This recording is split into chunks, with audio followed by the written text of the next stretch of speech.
México, oro, Dios y gloria.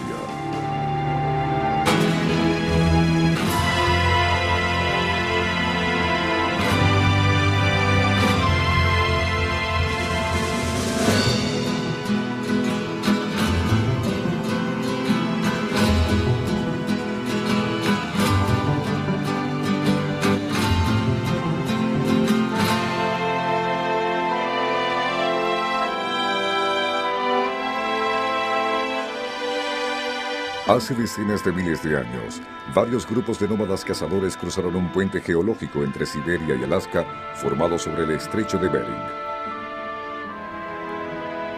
Los grupos se diseminaron lentamente hacia el sur sobre las tierras de Norteamérica. Hace aproximadamente 22.000 años, estos nómadas cazadores penetraron el indómito territorio de lo que hoy conocemos como México. Era una región geológicamente impredecible, con volcanes que escupían fuego y terribles terremotos que arrasaban todo a su paso. Nada los intimidaba. Fueron tras enormes manadas de bisontes y ciervos hasta las frías praderas sobre las mesetas formadas entre las abruptas cimas de la Sierra Madre. Cerca de la actual Ciudad de México, hallaron un clima templado en una región de 5 lagos poco profundos interconectados entre sí. Para el año 1500 a.C., los cazadores sembraban en la rica tierra volcánica del valle y producían cultivos que aún forman la base de la dieta de los mexicanos: maíz, frijoles y ajíes o chiles. El Valle de México fue la cuna de la civilización mexicana, gracias a la abundancia de agua. El lago fue aprovechado para la agricultura. Gracias al clima y la abundancia de agua, pudieron producir hasta 2 y 3 cosechas anuales, y eso les permitió sostener una inmensa población urbana. Eso sentó las bases para el surgimiento de la civilización mexicana original. Para el año 200 a.C., justo cuando Roma comenzaba sus tiempos más gloriosos, comenzaban también los del gran imperio del México antiguo en la increíble ciudad de Teotihuacán. Su nombre quiere decir la ciudad de los dioses, y se extendía a lo largo y ancho de 31 kilómetros cuadrados en una altiplanicie cerca de la capital de México. Teotihuacán es una ciudad inmensa. Se estima que llegó a tener hasta 250,000 habitantes. Si cuando estaba habitada no era la mayor ciudad del mundo, estaba entre las más grandes. Es enorme. A la antigua ciudad la dominaban 2 gigantescos templos: la pirámide del Sol por un extremo y la de la Luna por el otro. La pirámide del Sol, con sus 66 metros de altura y su base de 213 metros de anchura, es mucho mayor que casi todas las pirámides de Egipto. Pero en el siglo VI, y a pesar de su enorme poderío, el imperio de Teotihuacán fue arrasado por tribus hostiles del norte y la ciudad abandonada.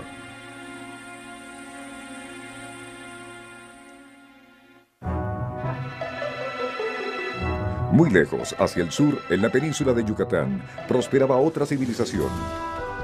Eran los mayas, quienes dominaron la mayor parte de América Central y construyeron impresionantes ciudades de piedra como Chichén Itzá y Palenque. Su escritura jeroglífica nos describe sus ciudades-estado gobernadas por reyes sacerdotes y sus batallas. Nos habla de rituales religiosos en los cuales hacían ofrendas con su sangre y se perforaban la piel, y de los sacrificios humanos. Y nos cuentan cómo eran arrojados seres humanos a profundos pozos para aplacar la ira de los dioses de la lluvia. Desde nuestra visión actual más racional, quizá los sacrificios humanos de los indígenas mexicanos puedan causarnos horror y sobrecogimiento. Hombres quemados vivos, la ingestión de órganos, pero eso era solo parte de la cultura aquí. Y no olvidemos que la Iglesia Católica también llevaba a cabo horrorosos rituales en Europa. En muchos aspectos, los mayas estaban más adelantados que sus contemporáneos en Europa. Los matemáticos mayas comprendieron el concepto del cero siglos antes que los sabios europeos. Irónicamente, sus grandes científicos nunca descubrieron la rueda ni desarrollaron la metalurgia. A pesar de todos sus avances, solo lograron crear armas y herramientas típicas de la Edad de Piedra. La característica principal del desarrollo de la cultura prehispánica en América es que se dio origen en un lugar donde no había animales grandes. En América no los había. Por lo tanto, no se desarrolla la rueda, porque no había bestias para tirar de los carros. Y por la misma razón, tampoco se desarrolló el arado. A cientos de kilómetros hacia el norte de la civilización maya estaba Tula, capital de una cultura de fieros guerreros, los toltecas. Tezcatlipoca, el dios de los toltecas, exigía sacrificios de corazones humanos. Era una de las deidades más crueles en todo México. Los toltecas, que es el nombre que tenía la gente de Tula, tenían la reputación de ser, si se quiere, algo sagrado. En México, si eras tolteca, eras un gran hombre, eras un sabio o un santo. Pero para el año 1200 después de Cristo, los poderosos toltecas serían suplantados por una tribu que edificaría el más grandioso imperio de la antigüedad mexicana.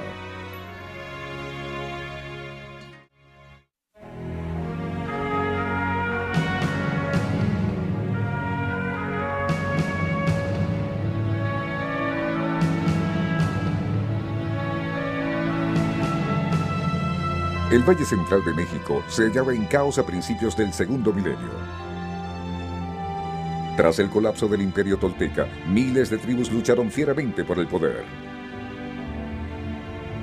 Entre ellos estaba la pequeña y relativamente recién llegada tribu de los aztecas, la cual había emigrado hasta el valle desde el norte aproximadamente en el año 1250 después de Cristo.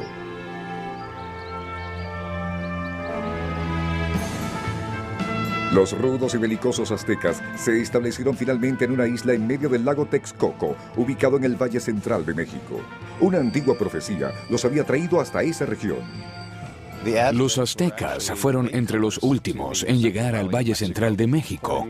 Según la teología mexicana o azteca, ellos debían hacer su capital donde hallaran un águila parada sobre un cacto nopal devorando una serpiente. Y ellos hallaron esa extraña escena sobre esa isla en medio del lago. Y ese, claro está, es el símbolo que aparece hoy en día en la bandera mexicana. El resto de los habitantes del valle veía a los aztecas como unos nómadas primitivos, pero estos se adaptaron rápidamente a su nuevo entorno. Para cerca del año 1300 de nuestra era, comienza a emerger la capital azteca, Tenochtitlán, la cual llegará a ser la más grandiosa ciudad del Nuevo Mundo. La franja de agua los separaba desde 5 hasta 8 kilómetros de tierra firme, lo que protegía a la ciudad de los ataques de un modo muy eficiente. Para compensar la falta de tierras cultivables, los aztecas construyeron ingeniosas islas artificiales llamadas chinampas. Para hacer una chinampa, se saca el lodo del fondo del lago y se amontona hasta hacer un islote artificial. El islote se mantiene estable con árboles plantados, dibujando un rectángulo. Una vez que el islote está sobre el nivel del agua, se logra un ambiente muy húmedo y estable que permite producir hasta 3 cosechas al año, lo que se traduce en una gran productividad.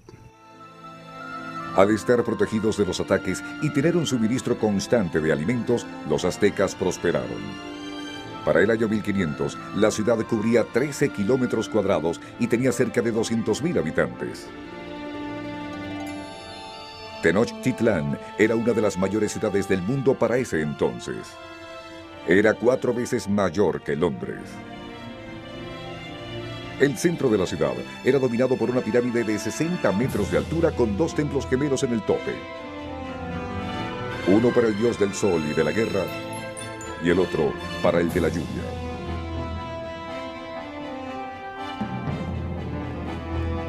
A los alrededores de la plaza del templo se hallaban los aposentos del emperador, de la nobleza y los sacerdotes.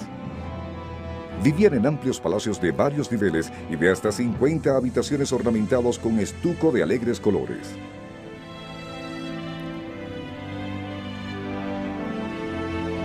El poder del imperio azteca pronto se dispersó mucho más allá de los muros de Tenochtitlán.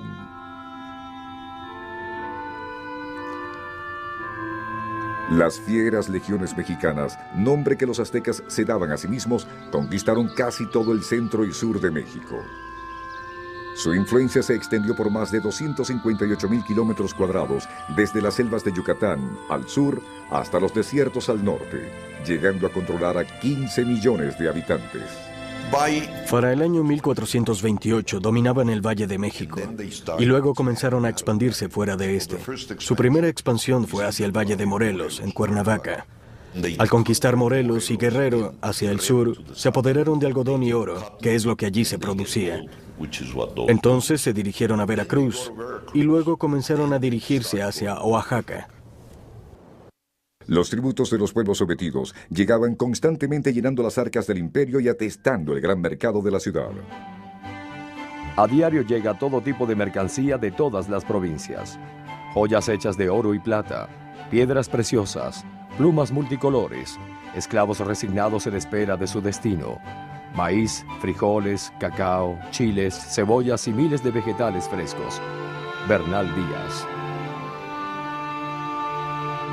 Los aztecas, ahora ricos y poderosos, hacían la guerra ya no solo por las tierras y el oro, sino también por la sangre de los prisioneros, quienes eran sacrificados en el panteón de sus iracundos y vengativos dioses. Los sacerdotes aztecas realizaron sacrificios humanos en una escala nunca antes vista en la historia. Pensaban que la sangre humana era el alimento adecuado para sus dioses. Su sorprendente altar de más de 1,500 deidades les demandaba un suministro constante de víctimas. Los aztecas pensaban que su universo se iba a acabar y que el único modo de evitar eso era mediante los sacrificios humanos. La razón principal para estos sacrificios era la creencia de que si no los hacían, el mundo se acabaría, se extinguiría. Muchos niños fueron sacrificados al dios de la lluvia para que sus lágrimas aseguraran cielos generosos, y los sacerdotes se empapaban de sangre el cabello y vestían la piel de las víctimas desolladas durante los ritos a su dios de la primavera. El sacerdote arrancaba el corazón de la víctima con un cuchillo de obsidiana, mientras aún le latía para ofrecerlo a los hambrientos dioses.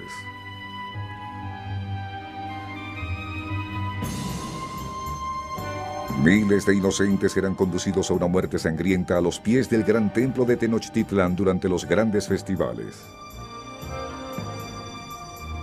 Se asegura que en 1492, en solo 4 días, unos 20,000 corazones fueron arrancados, pero hoy algunos eruditos sostienen que esto es una exageración.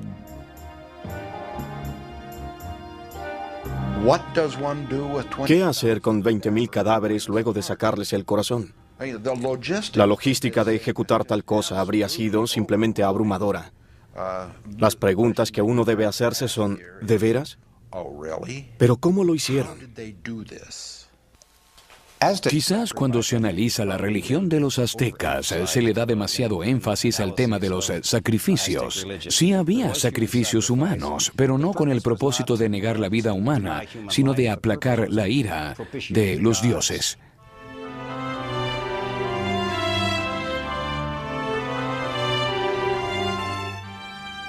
En el corazón del mundo azteca se hallaba su rey, Moctezuma. Era venerado como un dios. Tenía 3,000 sirvientes y más de 1,000 mujeres entre esposas y concubinas. Quien le viera el rostro, lo tocara o le diera la espalda era castigado con la muerte. Cada aspecto de la vida de Moctezuma era atendido con la máxima ceremoniosidad.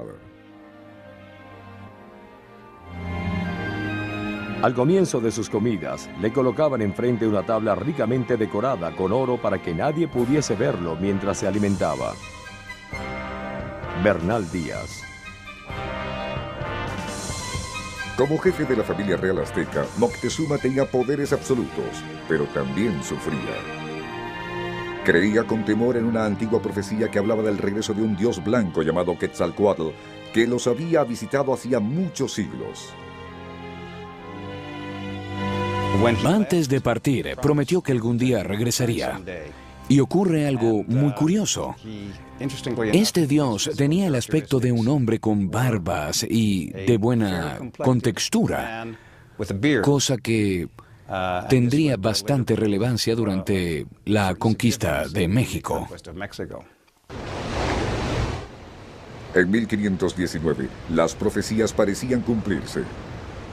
El rey recibió la noticia de que unos templos flotantes habían sido avistados desde la costa. Moctezuma sintió terror y ansiedad cuando le fueron descritos los tripulantes de las naves. Oh amo y rey, es cierto que estos extraños llegaron a la costa desde el gran mar. Tienen la piel clara, mucho más que la nuestra. La crónica mexicana. En las estatuas que había de Quetzalcóatl, el rostro de este dios luce una barba. La conclusión a la que llego es que también tiene la boca como una tortuga, que parece del arte típico del mesoamericano, pero podría confundirse con un morrión español. Así también pudo servir para que los aztecas asociaran a estos hombres con la representación de Quetzalcóatl.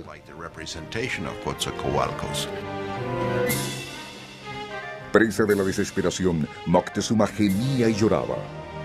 Para él estaba claro que los extraños eran enviados por el dios Quetzalcóatl para reclamar su reino. En vez de combatirlos, Moctezuma envió emisarios para dar la bienvenida a los dioses de piel blanca del este y para suplicarles que se fueran. Pero los recién llegados no eran dioses, eran solo unos cuantos centenares de españoles. La verdadera tragedia era que estaban al mando de Hernán Cortés, cuyo destino era volverse el más grandioso de los conquistadores.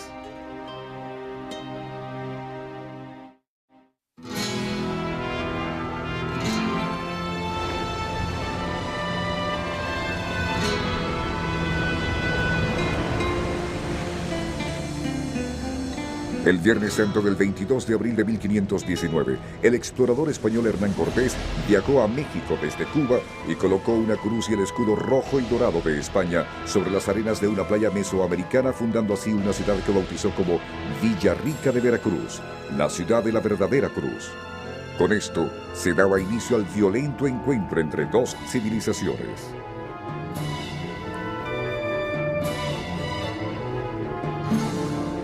Hernán Cortés era uno de los miles de españoles que habían sido empujados por la pobreza en busca del oro y la gloria en el Nuevo Mundo.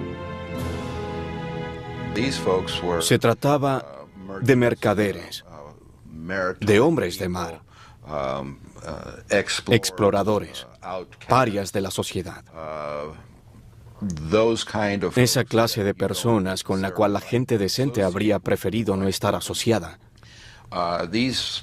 Se trata de gente armada, porque Europa en el siglo XVI era un sitio muy peligroso y todo hombre importante salía a la calle portando un arma si sabía cómo utilizarla, porque de lo contrario debía vivir atemorizado.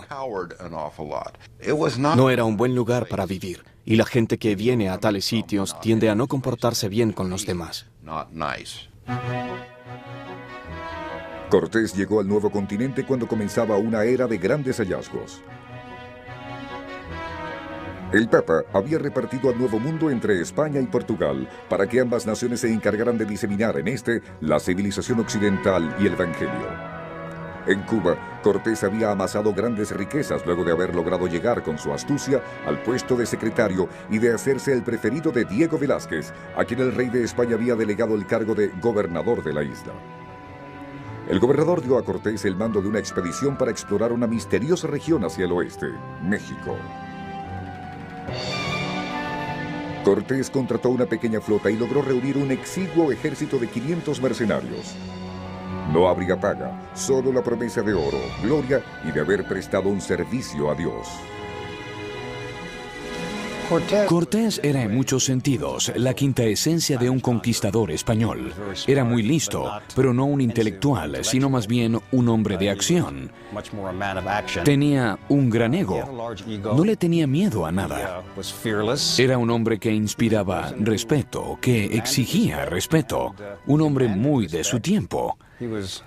Era el perfecto conquistador, porque estaba decidido a lograr lo que se propusiera. Pero Cortés, antes de zarpar, estuvo a punto de ser relevado de su mando. El gobernador Velázquez ponía en duda su lealtad. Sus sospechas estaban bien fundadas, pero el mensajero con la orden de detener la expedición llegó a Cuba demasiado tarde. Ya Cortés y sus hombres se habían hecho a la mar. Cortés navegó por la costa de Yucatán hasta la región de Tabasco y tocó tierra ocasionalmente para hacerle la guerra a los indígenas. Luego de varias pero fallidas escaramuzas, las tribus locales optaron por intentar aplacar los ataques de Cortés con ofrendas de frutas, maíz, ropajes y mujeres jóvenes.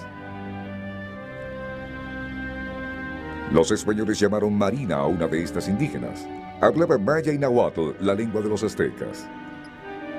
Prestaría un valiosísimo servicio como intérprete y también sería la amante de Cortés, transformándose así en una de las más controvertidas figuras de la historia mexicana. Para unos era una traidora, para otros una heroína. De lo que se trata es que Marina fue una mujer sumamente hábil e inteligente. Fíjense en lo que pudo hacer. Fue capaz de traducir entre los dialectos indígenas y el español. Fue capaz de negociar entre dos culturas. Pudo manejar esa situación, lo que demuestra su talento. No la transformemos en una villana por haber sido utilizada por una potencia imperial. Debemos apreciarla por sus logros, los cuales fueron notables, y no culparla por la conquista. Solo había playas desiertas en la parte de la costa del Golfo, tan lejos de Tenochtitlán, donde Cortés había fundado Veracruz.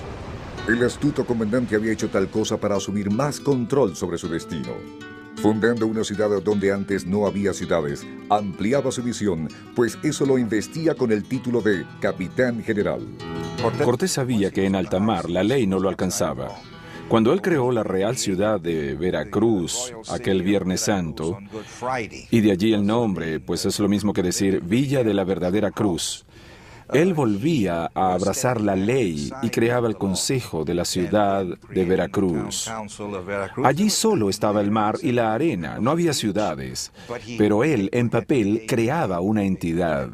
Y fue el Ayuntamiento de Veracruz el que lo autorizó a hacer la expedición tierra adentro.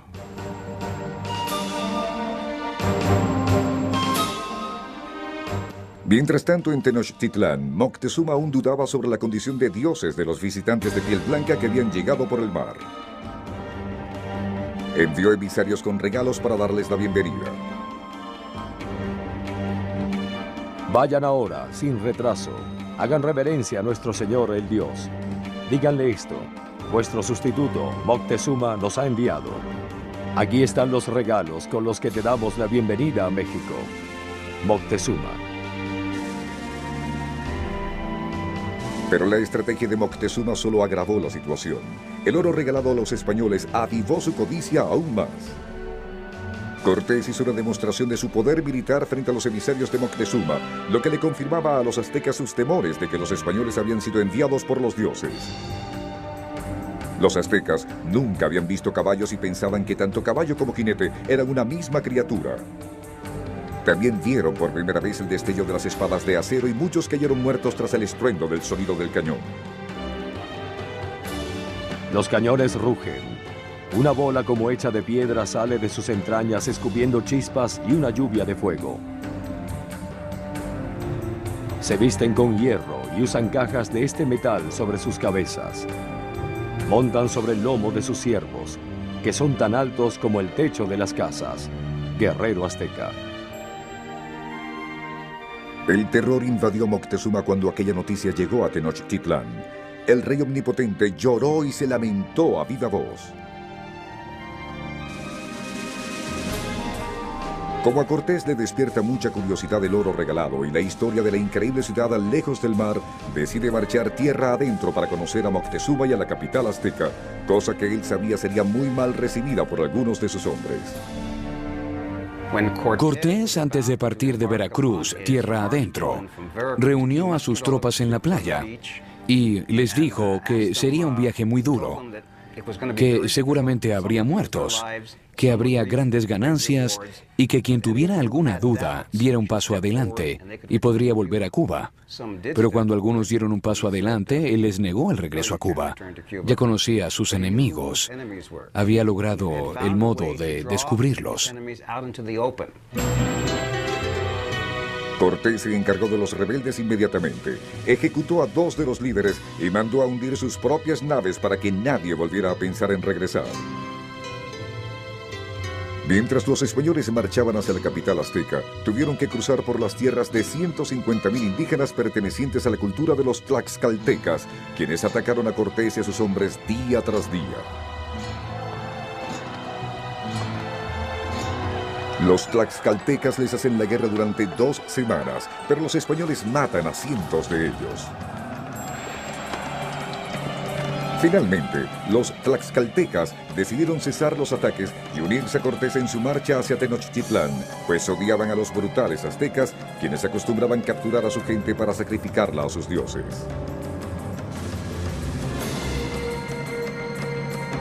Cortés, acompañado de 5,000 guerreros tlaxcaltecas, hacía derribar los ídolos aztecas por donde pasaba y ordenaba detener los sacrificios humanos y predicar el evangelio a los indígenas. Para los españoles, Dios era un medio tan válido como el oro para alcanzar la gloria. Es fácil olvidar lo religiosos que eran los españoles y decir que era solo un subterfugio, una justificación racionalista para lo que hicieron. Yo no tengo mucha fe en ese tipo de interpretaciones. Eran sumamente religiosos, a pesar de las vidas que tomaron. Creían que obraban en nombre de Dios y estaban dispuestos, sin titubeos, a cometer atrocidades en nombre de su religión. El 8 de noviembre de 1519, a 8 meses de partir de Cuba, Cortés y sus hombres cruzaron las montañas. De pronto, se hallaron frente a un espectáculo casi imposible de creer sobre el extenso valle: las increíbles ciudades de los aztecas. Nos asombramos al contemplar tantas ciudades, templos y edificios. Todo era hecho de piedra y sobre el agua. Era una visión tan fantástica que muchos soldados creyeron estar soñando. Bernal Díaz.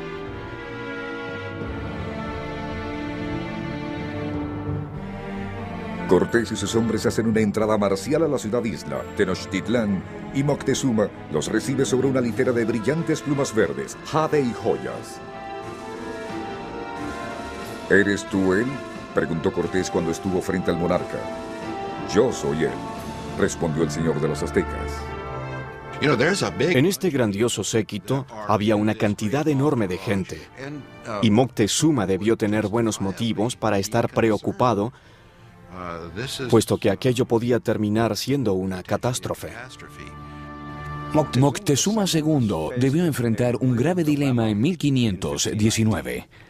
Muchos altos sacerdotes creían que Cortés era Quetzalcóatl y que había regresado a México como lo había prometido en el siglo X. El propio Moctezuma ignoraba si se trataba o no del verdadero Quetzalcóatl, y como no estaba seguro de ello, no quería arriesgarse a ofenderlo. Y por eso no ofreció resistencia a que los españoles entraran a Tenochtitlán. Al poco tiempo, los refinados modales son olvidados y comienza una guerra brutal.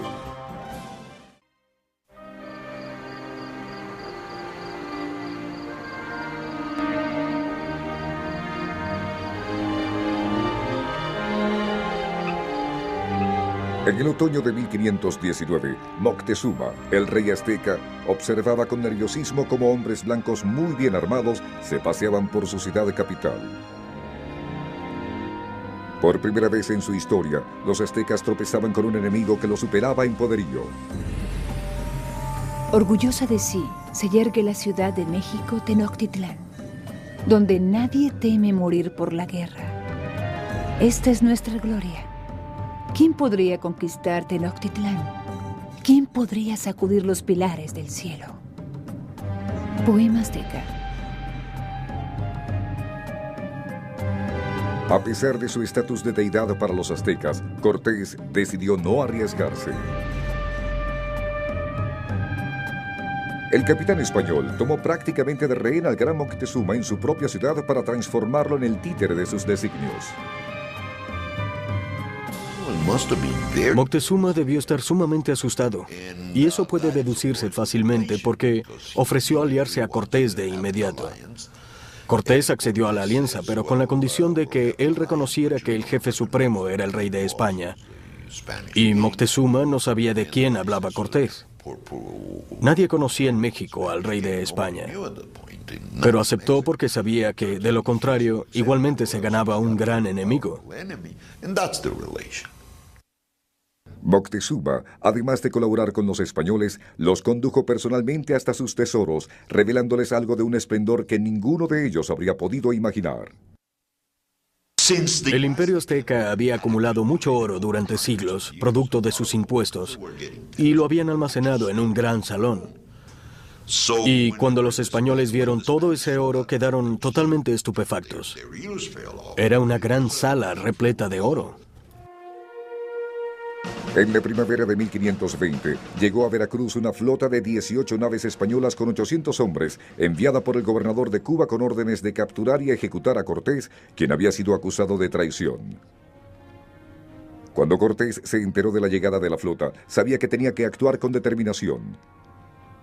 Dejó algunos hombres en la ciudad para vigilar a Moctezuma y recorrió los 240 kilómetros que lo separaban del enemigo que había acampado en la playa. Cortés atacó por sorpresa una noche de lluvia y logró someter al asentamiento enemigo.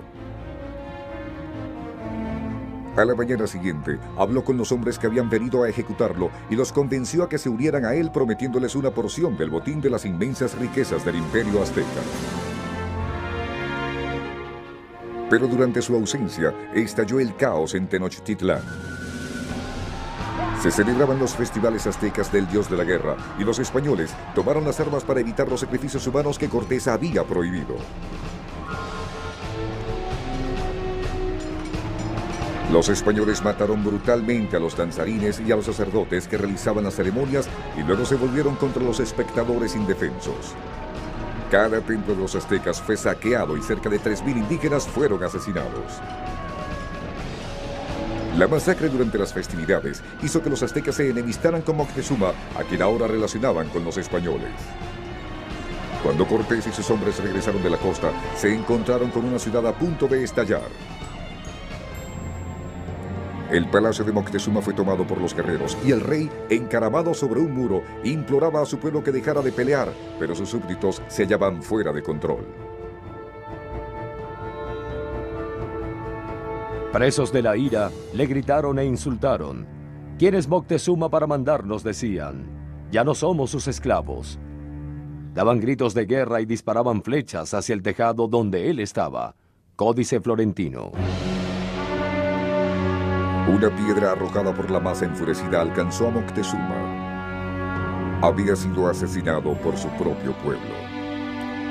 Ya sin su aliado y con el ejército azteca en control de la ciudad, Cortés decidió la retirada. Durante la noche, 1000 soldados españoles y sus aliados en el imperio son guiados por él fuera de la ciudad. Cortés ordenó sacar todo el oro, las joyas y la plata, y que tanto bestias como hombres cargaran con la máxima cantidad posible del tesoro. Bernal Díaz. Cortés y sus hombres marchan en silencio para tratar de salir de la ciudad con el producto del saqueo del tesoro de Moctezuma a sus espaldas. Pero de pronto, miles de aztecas los atacan. Los españoles luchan fieramente sobre el puente y cuando llegan hasta los canales, se arrojan al agua. Muchos se ahogan con el peso del oro de Moctezuma. La batalla es sorprendente. Mueren cientos de españoles. La noche sería para siempre recordada como la Noche Triste.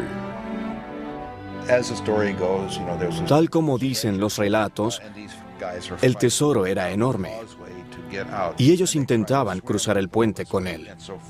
Cuando intentaron nadar, el peso de las joyas se los impedía. Así que se ahogaron, y enhorabuena porque no era gente buena y se lo merecían. Sin embargo, al final, algunos lograron escapar. Cortés y sus hombres son perseguidos hasta unas colinas cercanas y rodeados. Se encuentran en desventaja numérica y están agotados. Están a punto de ser totalmente derrotados, pero Cortés cruza con su caballo las líneas enemigas y mata él mismo al jefe azteca ante la mirada atónita de sus hombres.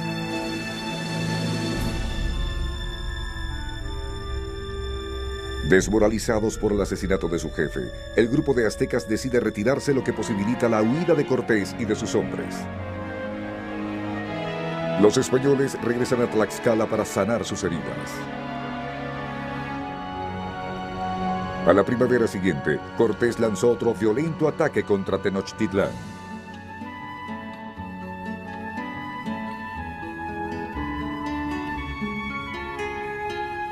La ciudad estaba mucho más débil que durante la primera incursión de los españoles 18 meses atrás.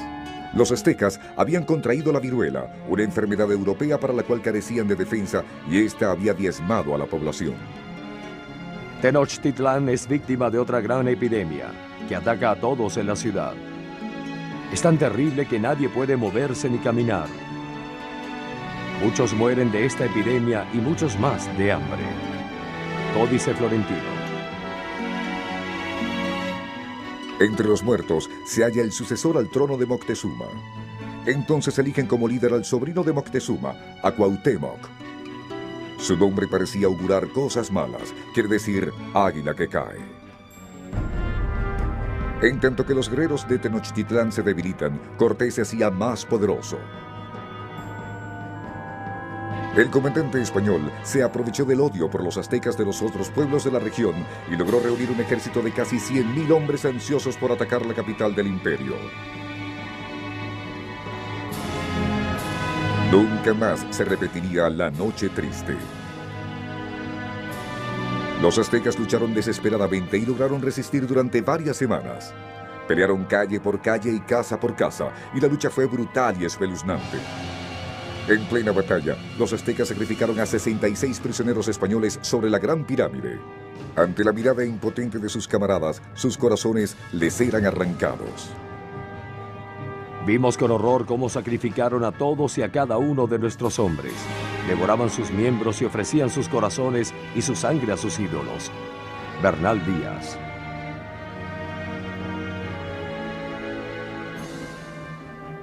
La batalla continuó y los aztecas fueron dominados por la superioridad de las tácticas y el armamento de los conquistadores. Los europeos que combatieron a los aztecas no solo tenían la ventaja militar de poseer armas, cañones y pólvora, también tenían una ventaja psicológica, pues entre ellos se contaban que un hombre sobre un caballo podía pisotear a 4, 5 o 10 guerreros aztecas a pie. Así que cuando los europeos se enfrentaron a los aztecas, estos se hallaban en una terrible desventaja. Los españoles eran demasiado poderosos, tenían una mejor tecnología y caballos. Nada podía quitarles el triunfo. La magnífica ciudad de Tenochtitlán terminó en las ruinas, destruida por los cañones y las espadas de los conquistadores. Cuauhtémoc fue capturado y llevado ante Cortés. El último rey de los aztecas fue orgulloso y desafiante hasta el final. Cuauhtémoc dijo: he cumplido con mi obligación de defender mi ciudad y mis súbditos, y ya no puedo hacer nada más. Toma el puñal que llevas en el cinturón y dame muerte de inmediato. Bernal Díaz. Cuauhtémoc, luego de permanecer 4 años en prisión, fue colgado por Cortés bajo cargos de rebelión, y con él desaparecieron también el imperio azteca y su gran capital, Tenochtitlán.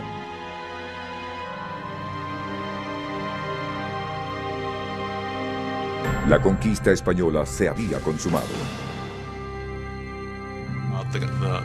La conquista española es un proceso muy ambiguo.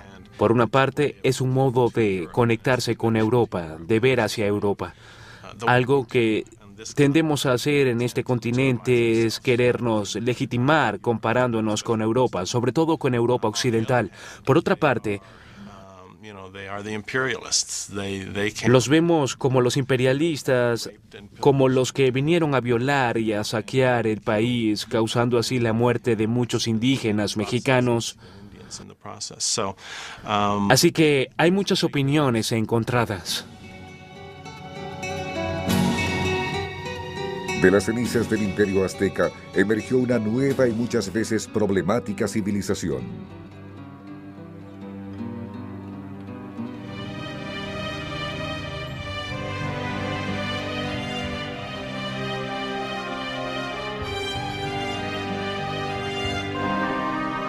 Con la caída de Tenochtitlán, el reino de los aztecas se transformó en la colonia española de Nueva España.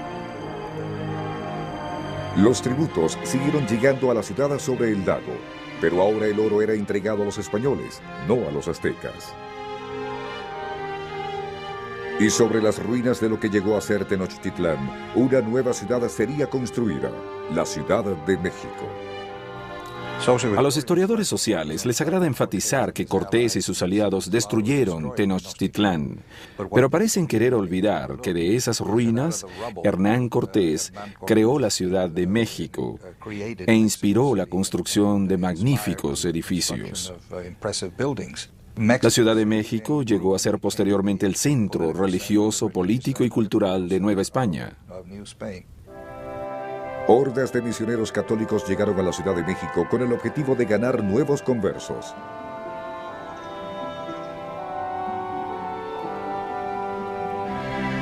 Otros llegaron en busca de fortuna y fundaron hermosas haciendas.